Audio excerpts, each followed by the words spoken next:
The rain had been falling for 3 days when Commander Ethan Hale, a decorated Navy SEAL known for his calm under pressure, found himself unable to breathe. His 9-year-old son, Liam, had gone missing in the mountains after wandering away during a family camping trip. Search teams, drones, dogs, everything had been deployed, but nothing had found even a trace of him.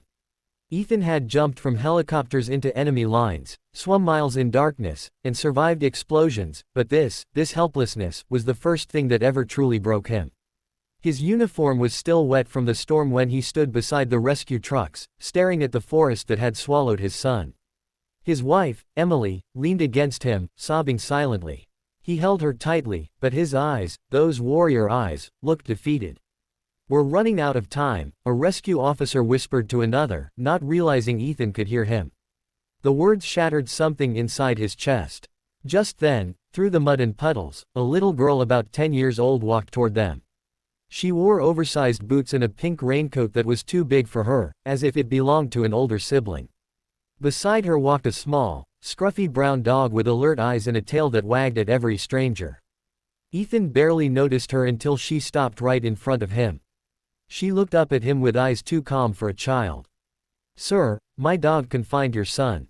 Ethan blinked, exhausted, assuming he misheard. "Sweetheart, search and rescue teams have already tried everything," he said gently. The girl shook her head with innocent conviction.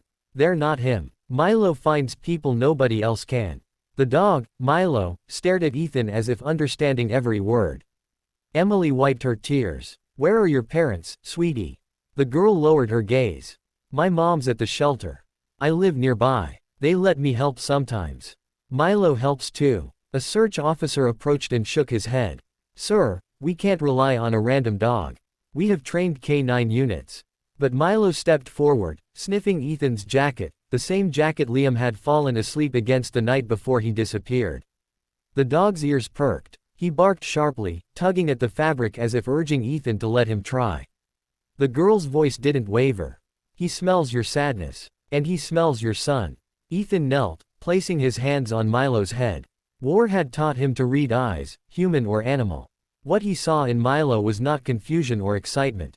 It was certainty. "Let him try," Ethan said quietly. The officers hesitated, but Ethan's authority, even out of uniform, was commanding. The girl removed a rope leash with small flowers tied along the length. "Go find the boy, Milo," she whispered. The dog shot forward instantly, nose to the ground, pulling so hard the rope nearly slipped from her hands. Ethan and the officers followed behind as the dog navigated the muddy trail, weaving through trees, ignoring paths the trained units had already checked. Milo moved with purpose, almost urgency, as if time mattered to him too. They reached a steep hillside where rescue dogs had previously shown no interest. Milo barked at the edge, scratching the dirt with frantic paws. Ethan's heart pounded. "Is he down there?" he whispered. The girl nodded softly. "Milo says yes." Without hesitation, despite the slippery mud, Ethan descended the slope, sliding, gripping branches, stumbling, calling out Liam's name. Milo raced ahead, barking louder. Ethan's voice cracked. "Liam, son, can you hear me?" A faint, hoarse cry answered from below. "Dad." Ethan froze, breath stolen by disbelief. He yelled, tears already falling. "Liam, I'm coming." He charged forward, and at the bottom of the ravine, under a fallen tree branch, half covered by leaves and dirt, he saw his son. Curled up, shivering but alive. Liam's face lit up with exhausted relief when he saw Milo nudging his cheek.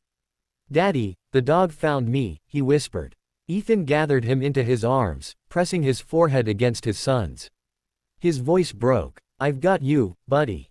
I'm here. You're safe now." Emily screamed with joy from above when she heard them, tears streaming down her face.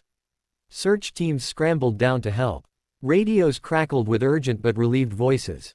"We found the boy. He's alive." Ethan carried Liam up the slope while Milo trotted proudly beside him, tail swishing like a flag. When Emily reached them, she dropped to her knees, hugging her son while whispering prayers of gratitude. Milo gently pressed his head into her lap, as though comforting her too. The girl in the pink raincoat stood quietly at the tree line, watching with a soft smile. She didn't run to them or expect thanks. She simply folded her hands behind her back, content that Milo had done what he always did, find the lost.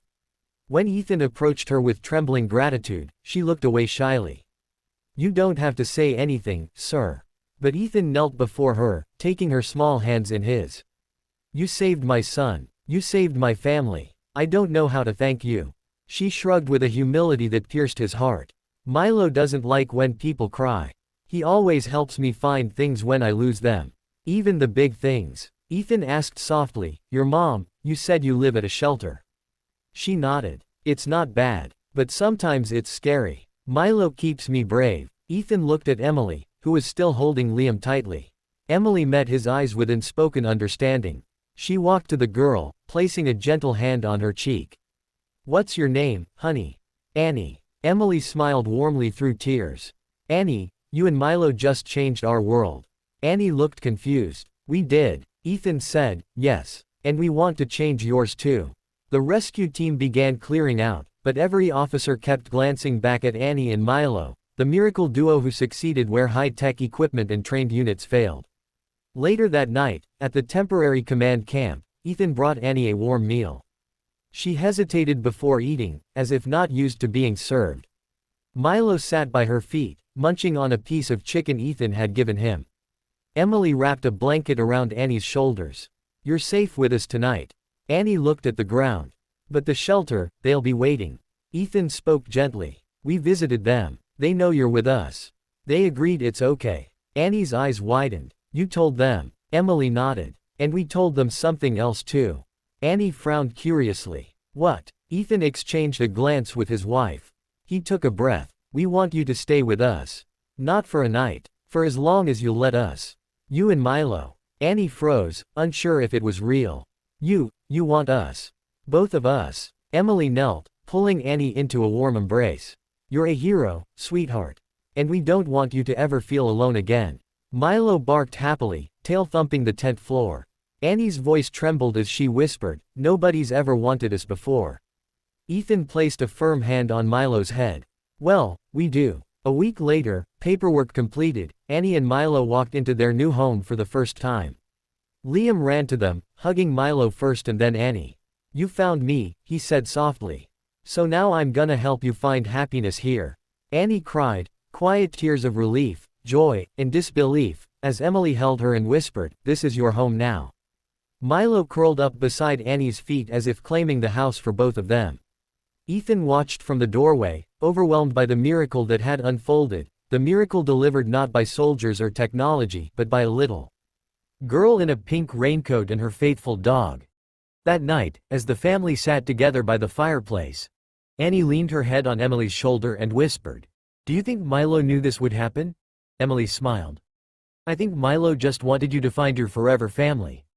Annie looked down at her loyal dog, who looked up with gentle eyes that said he understood more than anyone could guess. And for the first time in years, Annie felt found too.